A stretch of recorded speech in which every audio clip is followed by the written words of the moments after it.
Hello everyone, এমকে Bengali ক্লাসরুমে সবাইকে জানাই স্বাগত।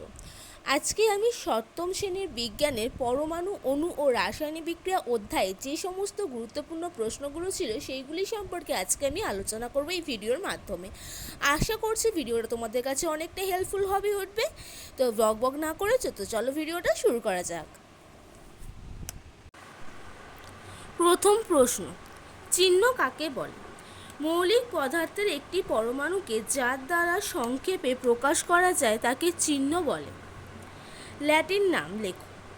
পারদের হাইড্রোরিয়াম, সীসা, প্লোভামি, টিন, স্ট্যানাম।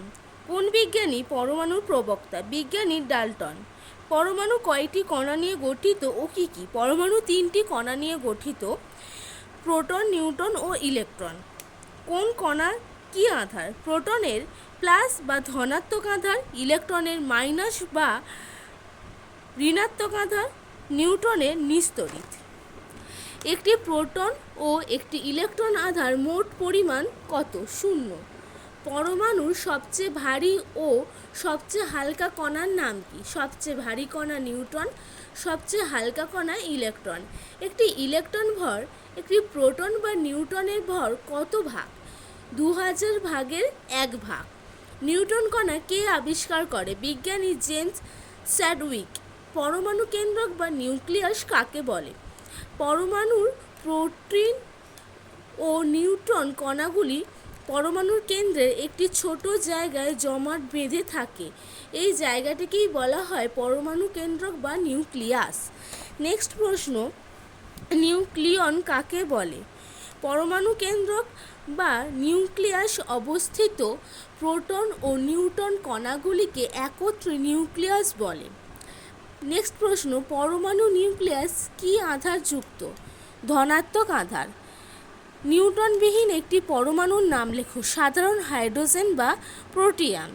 একটি পরমাণুর নাম লেখো যার পরমাণু ক্রমাঙ্ক এবং ভর সংখ্যা একই থাকে। সাধারণ হাইড্রোজেন বা প্রোটিয়াম। নিস্তড়িত গ্যাসের একটি অনুপাতে কয়টি পরমাণু থাকে? একটি পরমাণু থাকে। মৌলের পরমাণু নিস্তড়িত কেন? সাধারণ অবস্থায় মৌলের পরমাণুতে ধনাত্মক আধারযুক্ত ও প্রোটন কণা ও ধনাত্মক আধারযুক্ত ইলেকট্রন কণার সংখ্যা সমান হয়, তাই মৌলের পরমাণু নিস্তড়িত। যে পথে ইলেকট্রনগুলি নিউক্লিয়াসের চারিদিকে ঘোরে তাকে কি বলে? কক্ষপথ। পরমাণুর কক্ষপথগুলিতে সর্বাধিক কয়টি ইলেকট্রন থাকতে পারে? কে কক্ষপথে সর্বাধিক 2টি, এল কক্ষপথে সর্বাধিক 8টি, এম কক্ষপথে সর্বাধিক 18টি। মৌলের পরমাণু নিস্তড়িত হয় কেন?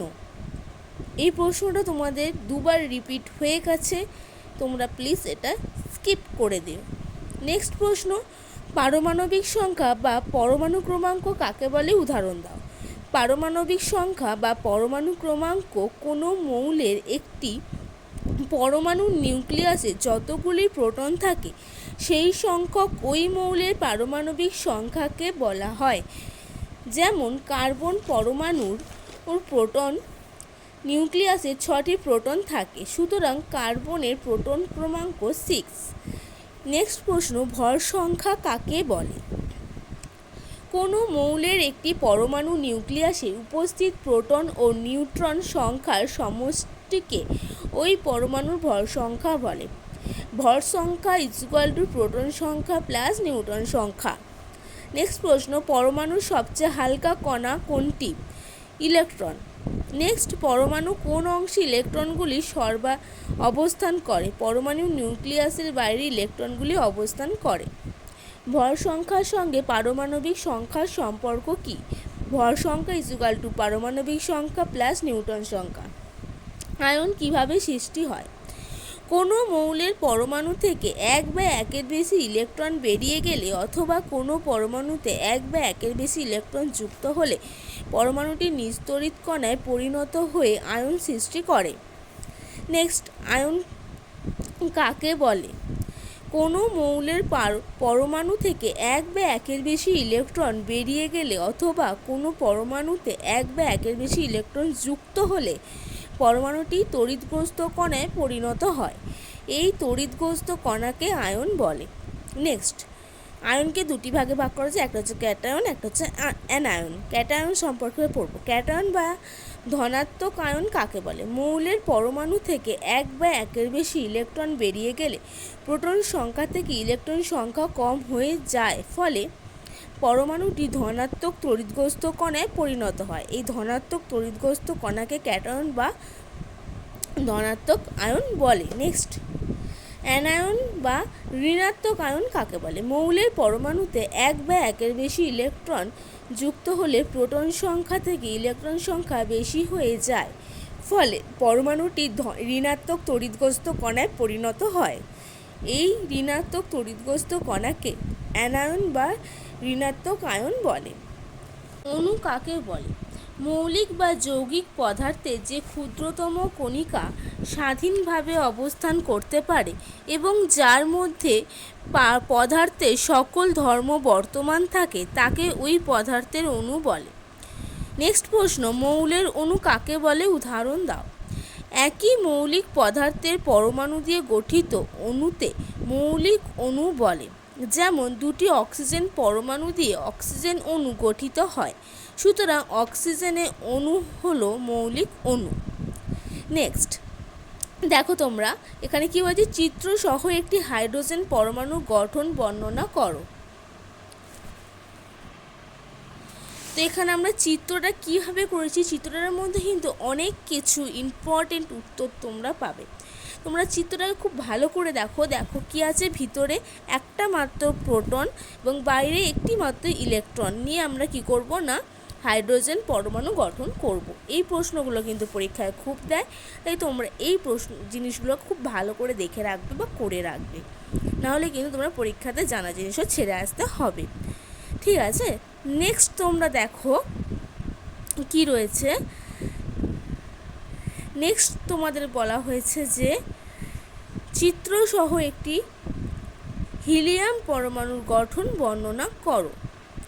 তো এখানে তোমাদের চিত্রটা খুব ভালো করে দেখো, এটা খুব বোঝার এবং জানার বিষয় রয়েছে, সেজন্য বারবার বলছি। তোমরা এখানে দেখো লাল রঙের দুটো বল রয়েছে, দেখো দুখানা কি রয়েছে, হিলিয়ামের ক্ষেত্রে আমাদের কি লাগে,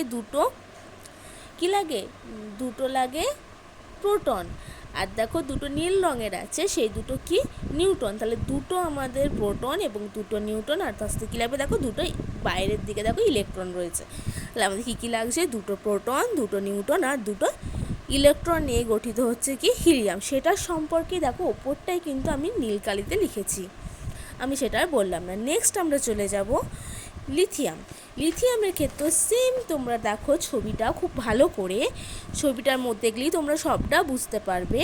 ছবিতে দেখো লাল বল রয়েছে তিনটে, সেটা কি প্রোটন।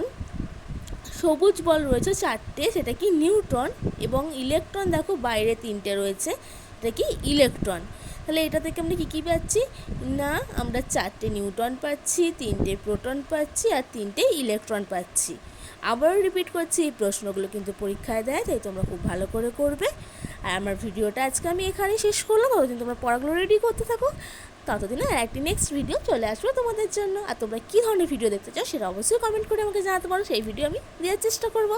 তো চলো, টাটা।